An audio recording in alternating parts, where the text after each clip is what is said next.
Welcome for our today's discussion for accountancy. We have started to discuss the accounting ratio chapter, for which few illustration practical sums also I have given to prepare. Almost 25 sums I have given to prepare. I think who has followed the previous 4 episodes regarding accounting ratio chapter, they have done this. Okay.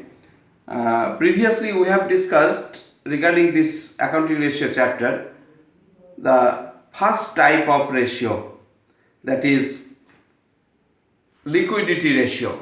Under liquidity ratio there were 2 types of ratios. One is current ratio, another is the liquid ratio. We have discussed 3 types of sums may be developed from current ratio and liquid ratio. Today the second type of major type of ratio will be discussed, that is solvency ratio. Solvency ratio is the ratio through which a company can understand whatever the long-term financial position of the company. How much our company is financially solvent for the long-term period and how much not solvent. So next year whatever strategies will be taken up to develop the financial position for the long-term way, that is needed for knowing the present situation of the company. That's why every company has to analyze by solvency ratio process. Solvency ratio is of 4 types. There are 4 types of ratio under the solvency ratio. Debt equity ratio, total assets to debt ratio, proprietary ratio, and interest coverage ratio. So today in this episode we will discuss regarding the debt equity ratio. Debt equity ratio will take 2 episodes. This is the 5th episode of accounting ratio chapter, but first episode for the debt equity ratio. So by chapter wise I will mention the episode number. So this is the 5th episode. Look at here, 5th episode for the chapter accounting ratio, 5th chapter, part B syllabus as per cbse. Our discussion matter is today debt equity ratio. Debt equity ratio formula is debt by equity. Now question is, any student can remember the ratio formula of this, because debt name is also here, equity name is also here. So debt by equity, it is the formula of this. So this is not much for knowing this topic. What is the meaning of debt? Debt means long-term borrowings and equity means shareholders fund. This also any student can remember, but which items will come under the long-term borrowings and which items will be coming under the shareholders fund, that much knowledge a student should have. Then that student can do this topic sums. Now question is, long-term borrowings. What are the items under the long-term borrowings and what are the items under the shareholders fund? This is also not tough. If you can remember the first chapter whole things, the format and the item heading, subheading, then easily you can remember. Just I am reminding you, look it here. Statement of balance sheet in the first chapter we have done. Just shortly I am making you understand. Here we have seen the particulars. Here the note number. Here the amount, current year and previous year amount. Here at first equity and liability, you can remember I think. Then first heading was shareholders fund. Under that, two subheadings were there. One is share capital, another is reserve and surplus. So whatever item comes under the share capital subheading and whatever the items come under the subheading of reserve and surplus, all those items will involve in the shareholders fund. So these two subheading under this. So under these two subheadings, so whatever items, suppose if in the question given equity share capital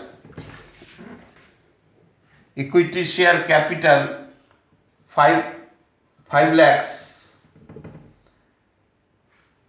preference share capital 3 lakhs, general reserve 50,000,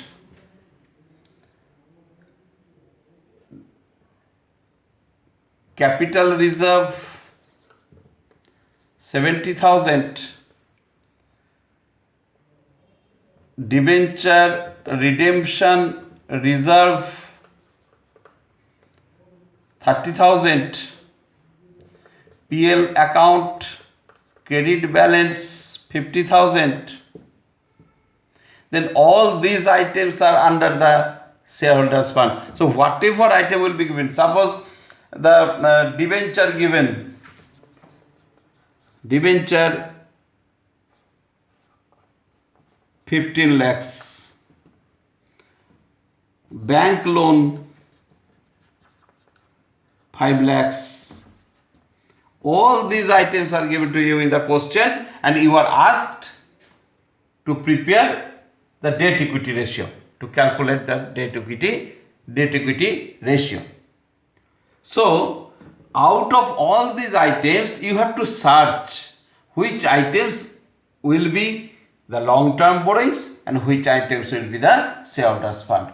So all these up to these items are the shareholders fund and these two items are the long term borrowings. So whatever will be the addition of these two items, 15 lakh and 5 lakhs, so 20 lakhs. So in the long term borrowing we can write 20 lakhs. And all these are items under the subheading of shareholders fund. So whatever is total of this, 1 lakh, 52 lakhs, 5 lakhs, 10 lakhs. So total 10 lakhs.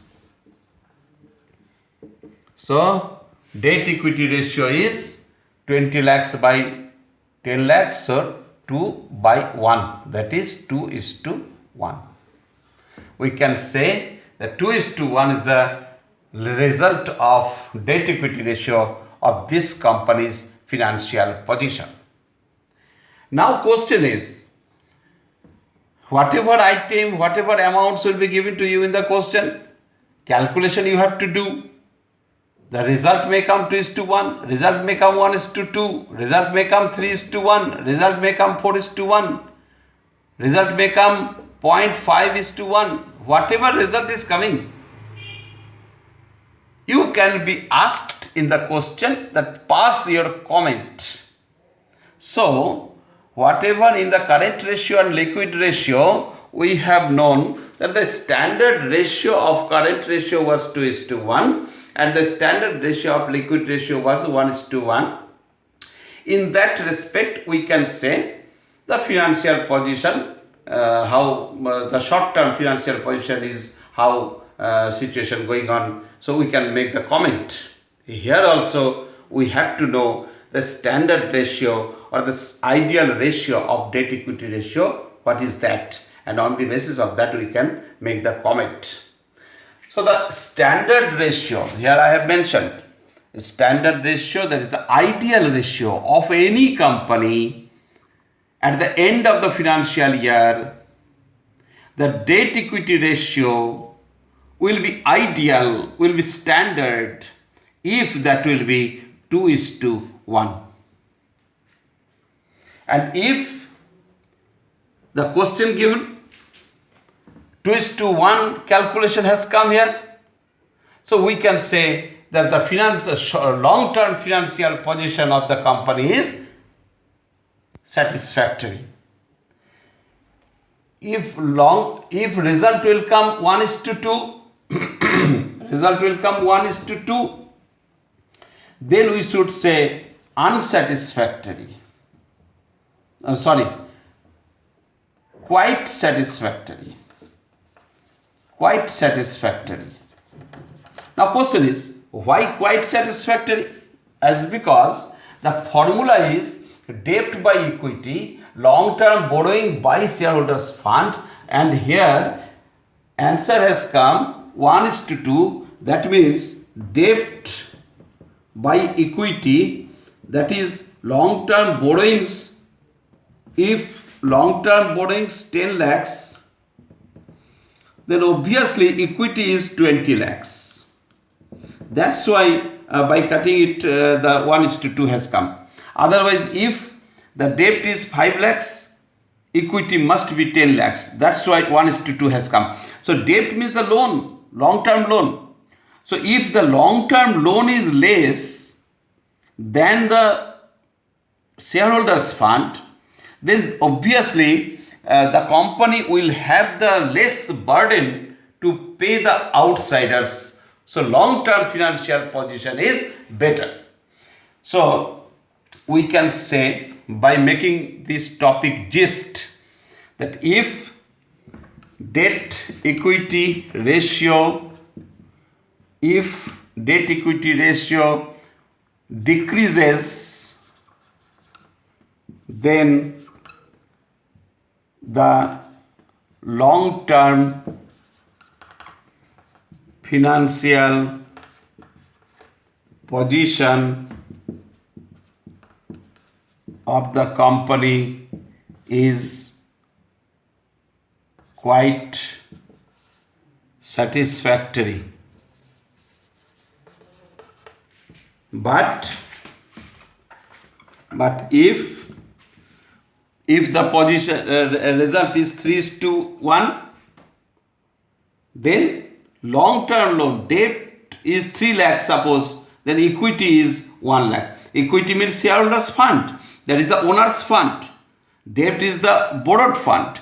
So borrowed fund is more than the owner's fund. So borrowed fund means we have to pay outsiders more. So if the debt will be more than the equity, then that condition is horrible condition. So we have to say, but if the debt equity ratio is increase, then the long-term financial position of the company is not satisfactory. So debt equity ratio question may come two types. One is this type, the various items will be given to you. From those items you have to choose that which item are for the debt or long-term borrowings and which items are for the shareholders fund. And by taking those items by addition and by dividing by this formula, we have to calculate the debt equity ratio answer. And there is second type of question also may arise regarding the debt equity ratio, that will be discussed in the next episode, that is in the 6th episode. So for this episode, debt equity ratio, normal sums you do at first, and then you follow the next episode of mine. Thank you very much.